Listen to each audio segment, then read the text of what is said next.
Le 22 février, le ministre Awa Domelo a effectué un voyage dans la ville de Ouélé, située au centre-est de la Côte d'Ivoire dans la région du Ifou. Il s'est entretenu avec le fédéral du Parti des peuples africains Côte d'Ivoire PPACI de la région et ses militants. Le fédéral Essé Kofi Hippolyte a souligné quelques difficultés dans sa zone, à savoir le problème de mobilité et le manque de financement. Suite au discours du fédéral, le vice-président de PPACI a rassuré les militants. Par ailleurs, il a demandé à ses camarades de redoubler d'efforts pour la bonne marche du parti et pour la victoire de Laurent Gbagbo en 2025. C'est vraiment une visite de connaissance et de rencontre pour qu'on puisse au moins se parler directement et se voir, parce que c'est quand on vient vers les militants qu'on retient mieux leur image et leur nom, mais quand on rencontre en groupe là, on ne retient jamais rien. Donc j'ai préféré d'abord cette visite de rencontre pour qu'on puisse au moins se voir et puis faire le point de l'implantation. Donc ce n'est pas une visite de mobilisation et donc on s'attendait à ce qu'on rencontre les responsables du parti pour échanger. On va programmer les mobilisations, mais comme je suis venu pour vraiment quelques jours, c'était important, c'est pour ça que ça a été précipité, c'était important que je fasse le tour pour au moins faire le point, voilà, et connaître la réalité du terrain pour qu'on puisse s'adapter au niveau national. Mais en tout cas, on vous encourage. Bon, les enjeux de 2025 sont importants.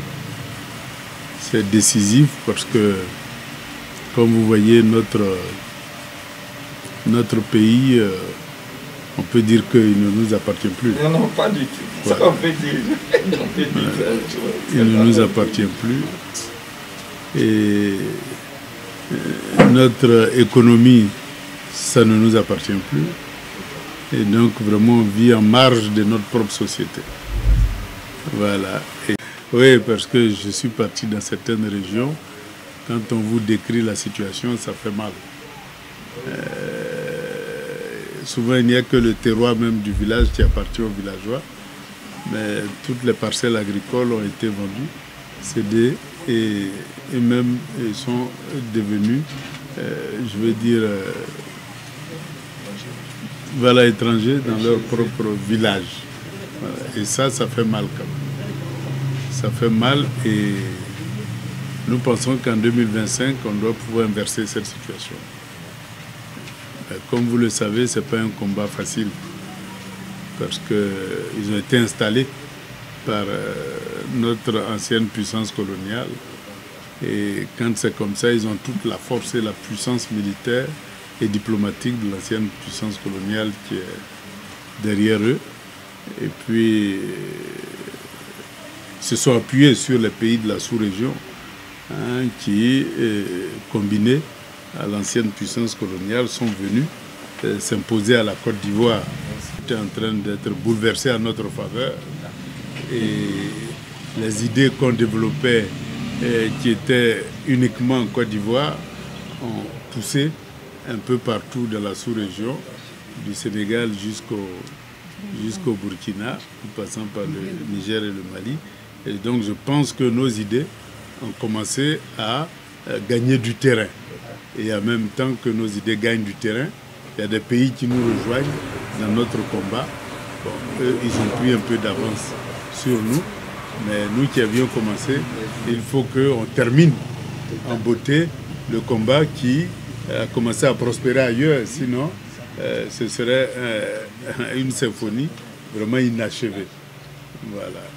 Et donc, eux aussi, ils attendent la Côte d'Ivoire en 2025 pour se donner suffisamment de tonus pour qu'ils puissent continuer avec ceux-là même qui ont initié la lutte. Et donc, 2025, c'est d'abord retrouver notre pays, ensuite être en phase avec nos voisins, parce que c'est important. Aujourd'hui, on ne peut pas, je veux dire, se permettre, surtout en Afrique de l'Ouest. Ce qu'on ignore, c'est que notre tissu industriel en Côte d'Ivoire, nos industries en Côte d'Ivoire vendent au Mali. Bon, donc si ceux qui achètent tes produits eh bien, ils ne sont plus d'accord avec toi, il est bien évident que tu seras obligé de fermer boutique, puisqu'il n'y a pas de consommateur pour tes produits. Et donc, on ne peut pas continuer à développer une animosité entre nos voisins et nous. Nous sommes obligés de trouver une solution d'entente avec nos voisins. Et ça veut dire qu'il faut que ça change en Côte d'Ivoire. Donc, c'est un défi énorme. Voilà. D'abord pour récupérer notre pays et pour qu'on puisse revoir l'architecture politique, économique de la sous-région. Et ça, c'est des défis énormes. Mais on a aussi un adversaire de taille qui est la France et le gouvernement d'ici. C'est nos adversaires de taille. Mais comme je dis, on n'est plus seul. Voilà. Ceux qui étaient avec eux hier ne sont plus avec eux, donc on n'est plus seul. Et on a des parrains encore beaucoup plus puissants que l'ancienne puissance.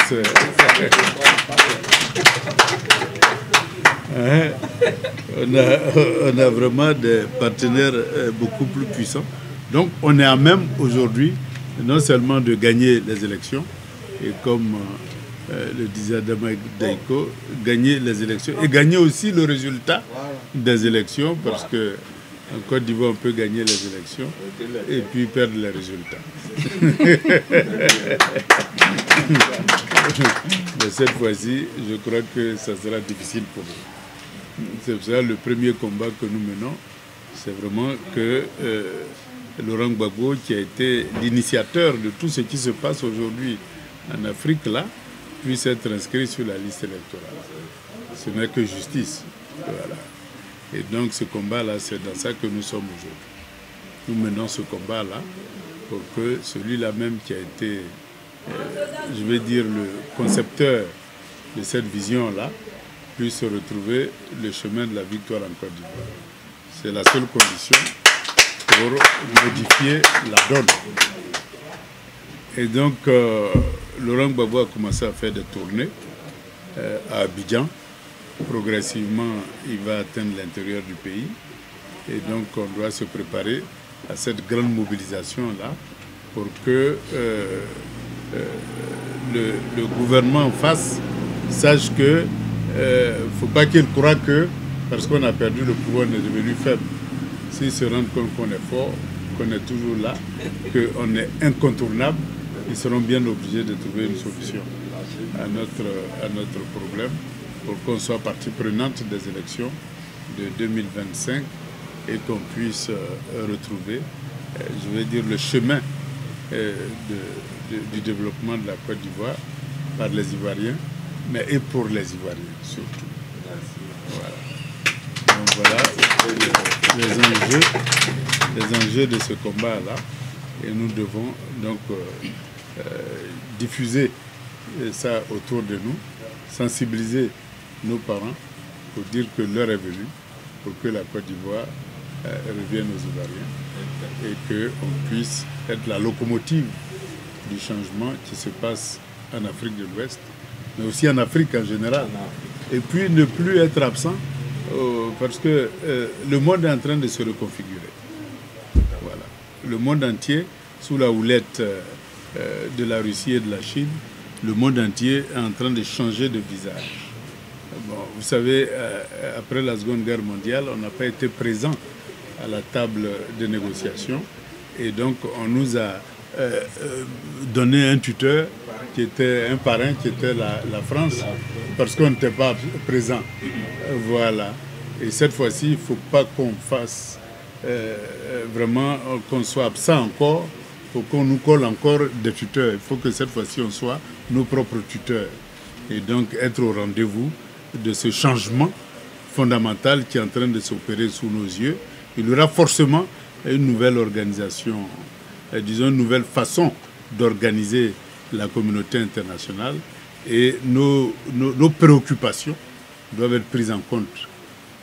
Ces préoccupations-là, c'est ce que nous souhaitons, hein, c'est que l'Afrique s'industrialise et que nos matières premières ne soient plus ramassées gratuitement pour aller alimenter d'autres usines, mais que nos matières premières servent à alimenter nos propres usines et qu'on puisse vendre aussi des produits finis en fixant nous-mêmes le prix, au lieu que ce soit eux qui fixent le prix de nos matières premières et nous maintiennent dans la pauvreté. Je ne dirais même pas fixer le prix, ils viennent ramasser. Voilà, ils viennent ramasser. Et le peu qu'ils doivent nous donner, ça devient une dette sur notre coût, ce qui fait que le peu que tu as, tu es obligé d'utiliser ça pour payer de la dette et tu es dans la pauvreté. Et ceux qui viennent se ramasser, évidemment, eux, ils sont dans l'abondance avec nos richesses. Qu'est-ce qu'ils savent faire? C'est de mettre nos richesses dans des usines et que ces usines-là sortent des produits. Mais ces usines-là, aujourd'hui, c'est à la portée de tout le monde. On n'a pas besoin d'être en Europe pour construire une usine. En Afrique aussi, on peut construire des usines. On a des experts pour ça. Donc, l'heure est venue pour que le monde change à notre profit. Mais ça, il faut qu'on puisse être à la table des grands pour imposer un nouvel ordre mondial et qui puisse être en notre faveur. Sans ça, si on est absent, c'est la même économie qui va continuer et on va toujours servir, je dirais, de fournisseurs de richesses aux autres et nous rester dans la pauvreté. Donc voilà un peu les enjeux des élections. Il faut qu'on soit présent en Côte d'Ivoire, présent en Afrique de l'Ouest, mais présent aussi à la table des grands pour un nouveau monde qui se dessine sous nos yeux.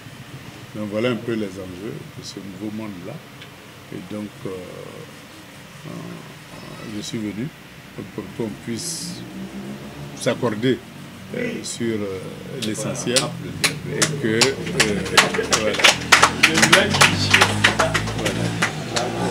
qu'on puisse s'accorder et qu'on puisse travailler ensemble pour changer. Voilà. Merci encore. Merci. Au terme de cette rencontre, les partisans du PPACI ont tenu à donner leurs impressions. Monsieur Ala Tano, instituteur à la retraite à Wolé. Nous avons un problème de mobilité, comme le SG de Wolé l'a dit. Aller vers nos militants, c'est une difficulté. Nous avons des problèmes pour aller les voir et les réunir. En tout cas, c'est ça nos difficultés. Nous attendons effectivement que quelqu'un de la haute direction vienne nous voir. Et aujourd'hui, c'est monsieur le ministre, vice-président qui est venu nous voir. Je pense qu'il aura un effet positif sur le département de Wolé et la sous-préfecture et la commune de Wolé. Je suis Sekofi Hervé Hippolyte Mathieu, fédéral de Wolé. Nous avons eu l'extrême plaisir de recevoir aujourd'hui, je veux dire, un de nos dinosaures, ce que nous avons toujours apprécié. Nous avons reçu le ministre Awa Domelo, dont les propos nous ont rassurés pour l'avenir de la Côte d'Ivoire. Du boulot est fait en amont et en aval du boulot sera fait. Donc c'est pour cela qu'aujourd'hui, au nom de tous mes camarades ici présents, je suis content de dire à chacun et à tous que le plus gros du travail reste à faire. Il faut qu'ensemble, nous soyons absolument soudés pour mener cette bataille qui ne sera pas aisée. Ça, nous en sommes conscients, ça ne sera pas aisé, mais si nous nous donnons les moyens, avec tous les propos rassurants que le ministre a donnés à notre endroit, nous sommes sûrs que la bataille, même si elle est rude, elle sera bonne. Et puis on finira jamais de dire merci au vice-président. Voilà. À monsieur le ministre. Voilà.